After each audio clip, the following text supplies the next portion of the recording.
Welcome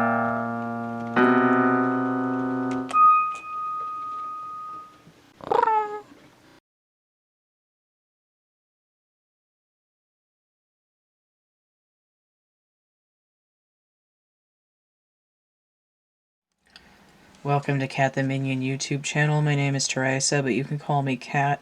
This is astrological tarot, so this is going to be for Aries for March. I'm not using my music deck for this series because I'm redoing it.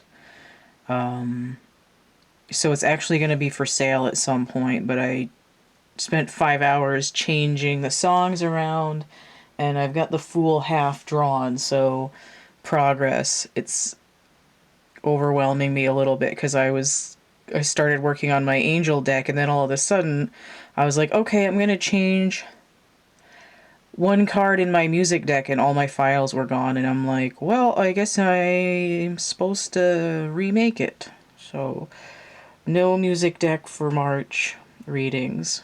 These are going to be quicker, and it's not necessarily because I'm tired and I don't feel like it. I'm actually really busy and also don't feel well lately, but and I was like actually feeling cosmic downloads yesterday because my pineal gland was fucking cranked. But the point is that the reason that my readings for the last few months have been really intense and longer for the astrological signs is that I was compelled to use those specific readings. So you see readings that are like half an hour, 45 minutes, hour and a half, 2 hours long. It's because I had to do those specific readings for that month. So this is one that I offer. It's called Triptych Door.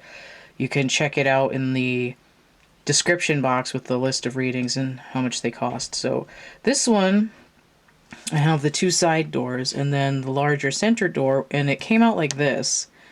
So the message that I got to begin with is that the door is ajar.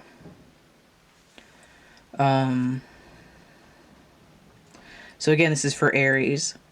So if you're feeling the Aries energy, your Sun, Moon, Venus, rising, if you're cross-watching, I forgot to look at my little notes for this, for March, before I started this, but let me just skim here. So the Sun moves into Aries on the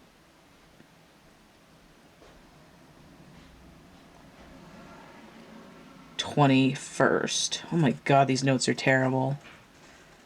That's what I get for not looking at them for a week. And then Mars, if I remember what the hell I'm doing, Mars is in Taurus, hanging out with Uranus on March 1st to 4th, and then it's going to be in Gemini for the rest of the month. Oh my god, that was a long walk for that. I apologize. I'm not really sorry, but there's a formal apology given for my epic failure. So yes, let's see what's happening in the wings here. So you have the King of Cups, righteous, epic. Libra and Scorpionic energy. And the other wing, the wingman, the Page of Wands inverted.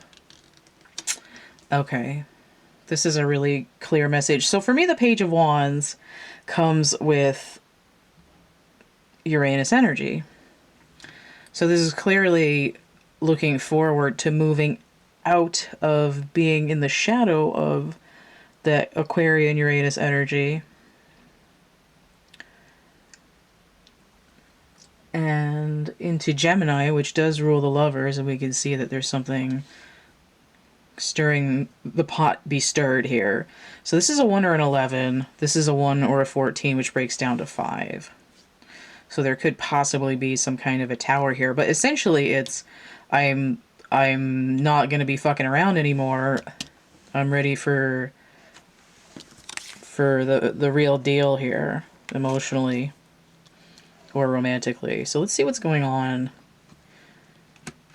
in the middle here. So the door that's ajar is the Six of Swords, inverted. So for me, I really wish there was not people scraping ice under my window while I'm doing this right now. But it could be metaphorical, right? We're scraping the ice off of the situation. It's not like...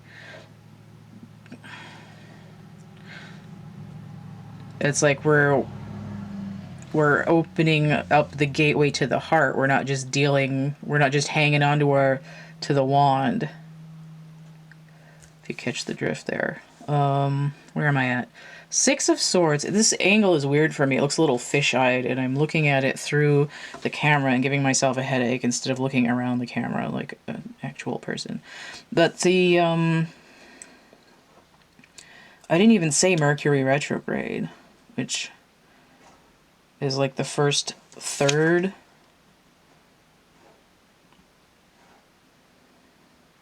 No, the thing that's weird for me is that Mercury goes direct, like on the 19th, but it never crawls back into Capricorn. It goes into Pisces before going direct. So I'm like, how can it still be moving forward if it's going backwards? That doesn't make any sense to me. But that's what the people say. But this is giving me Mercury retrograde, and so is this, because it's Mercury in Aquarius, so there's more Aquarian energy. For the love of Christ. Now the plow's going by. For the love of Pete! Trying to do a reading here, goddammit!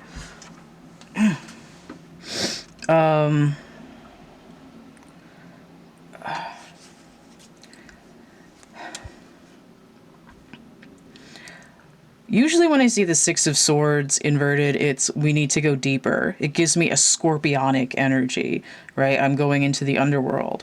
The door being ajar is like I found the secret gateway to deeper meaning, basically.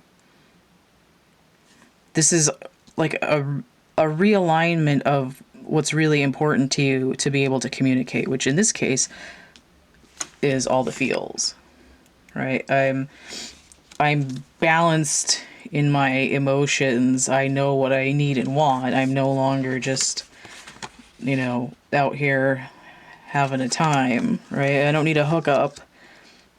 I need like some kind of emotional stability, but it's coming in extremely airy. This has Libra energy. This is giving me Aquarian energy, and this Mercurial and Aquarian. It's like everything that's happening emotionally for Aries is sort of like mental.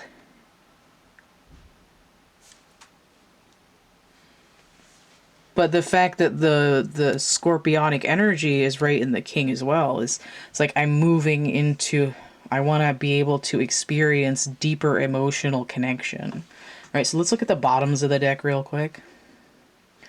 So you have the Prince of Wands inverted. This is actually the king in this deck. Oh wait, no, this isn't the king. God damn it. This is the knight in this deck. I'm trying to get it to focus. And the battery's going. Okay, this is the knight in this deck. The knights all have chariots. I confused myself because the kings are called knights. Alright. Inverted. Scorpionic and Sagittarian energy. Okay. Where is... Oh, Pluto's in Capricorn. Alright. This is sort of doubling down on this, like... I'm not going to be a player anymore. Like, I'm going to slow down a little bit, right? I'm going to cool my jets. I'm going to, again, it's like not a one-night stand. All right, let's see what's on the bottom of this deck. Oh, the moon inverted. Okay. The moon inverted, all right? It reminds me of that Beatles song where George is singing about he's got a secret and he's in love with you. I think it's On a Hard Day's Night, but I can never, like, remember the exact song. It's a mental block, and you'd think after listening to it, like, hundreds of times. But that was, like, 30 years ago. Alright, so the moon is a 9 energy combined. 9 and 5 breaks down again to 14, balance. 6 and 11, 17, the star. But it's sort of like...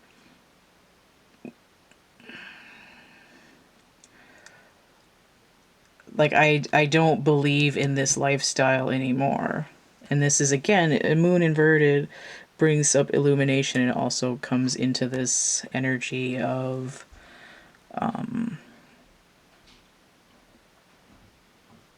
releasing fear, right? I'm no longer afraid to be about what my heart really wants. Okay. So that's it for Aries. So if you want to get a personal reading, let me get this up here. I feel like that was really short, but they don't always have to be an hour and a half. You know, you get what you need. It's a Jet song. Get what you need. Okay. So if you want to get a personal reading, you can email me, thecatcamebackatcamp@gmail.com, and that list of readings is down in the description box underneath here. I've got coloring books and a poetry book over on Amazon. I've got merch and prints and actual art items on Etsy. So on Etsy, I've got my chapbook packs. It's like a synchronicity stimulus. It's kind of like getting a little reading like this. There's art and writing and numbers if you can read my handwriting. And then if you get 3 or more items, that's 3 star 17, and you get 17% off your order. If you go through the link tree to Etsy, that should pop in right at the top, and then everything else is linked through the link tree as well. If you'd like to donate, that's PayPal, Cash App, or Venmo, and then again, all this other stuff if you want to get something for that kind of amount. So don't forget to like, share, subscribe, comment, check out my playlists tab, my discussion tab, and stay groovy, and we'll see you later. Bye. Okay, so this is just a little addendum to the video that I just was in here. I just put this here as something to look at instead of just my hands here. But so this is what happens when I try to write down information during Mercury retrograde. Okay, so most of February I wasn't supposed to look at the chart movements for, like, the placement movements for the signs in the planets and stuff. So the information about Mercury moving into Pisces from Aquarius on the 15th and then the 16th of March is right. And then I must have somehow scrambled it with information from a Mercury retrograde from 2020. I don't know what the hell was going on with that, but Mercury goes direct on February 20th. So by the time of this reading, Mercury's direct in Aquarius and then moves into Pisces, which means that there is no confusion as to why it's both backwards and forwards at the same time. And I think a lot of this has to do with this sort of confusing timeline cloud that just seemed to pull information from entirely the wrong timeline. But what's interesting is that the post-shadow goes until the new moon on the 13th. In Pisces. So what I had said about Mercury retrograde and its movements, something creating during the space between the new moon and the full moon, is still accurate, because Mercury moves into Pisces on the 16th in between those two phases. So instead of trying to type a note under in the description box and having people not click on it and read that, I figured I'd just make a little segment and stick that on there. So everything else is fine. I just wanted to point that out and let people know that I do, in fact, sort of know what I'm doing. Alright, bye.